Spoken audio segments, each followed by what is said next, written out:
वारंवार विनंती करूनही मुख्यमंत्र्यांनी ऊस दर समितीची बैठकच बोलवली नसल्याची खंत सरकारच्या ऊस दर समितीचे सदस्य बी ठोंबरे यांनी बोलून दाखवली आहे।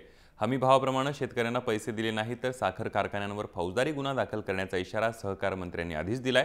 मात्र ऊस दर ठरवण्यासाठी बैठकच झाली नाही तर हमी भाव ठरवणार कसा असा प्रश्न विचारत ठोंबरे यांनी सरकारलाच या मुद्द्यावर घरचा आहेर दिलाय।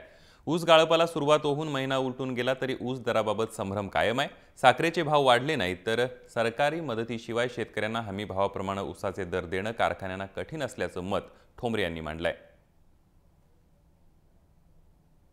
जे भाव वाढवण्याचे शासनाने हस्तक्षेप करावाच लागेल। साखर कारखाना ऊसाची किंमत देताना साखरेचा भाव हा मुख्य घटक आहे। शेवटी किंमत द्यायची म्हणजे ऊसाच्या भावातून दिली जाते। त्यामुळे साखरेचे भाव जर वाढले नाहीत तर राज्य सरकार केंद्र सरकारने मदत केली पाहिजे तरच आम्ही एफआरपी देऊ शकतो। 15 नोव्हेंबरला बैठक झाली होती, त्यानंतर अद्यापपर्यंत तरी काही सरकारकडून आम्हाला प्रतिसाद मिळालेला नाही। आम्ही उलट मुख्यमंत्र्यांची सुद्धा वेळ यासाठी मागितली होती आणि आमच्या कमिटीचे अध्यक्ष महाराष्ट्राचे मुख्य सचिव यांनी तेही आम्हाला प्रॉमिस केलं होतं। त्यामुळे राज्यस्तरावर आणखी काही या बाबतीमध्ये फारसा काही प्रतिसाद मिळालेला नाही ही अत्यंत खेदाची बाब आहे।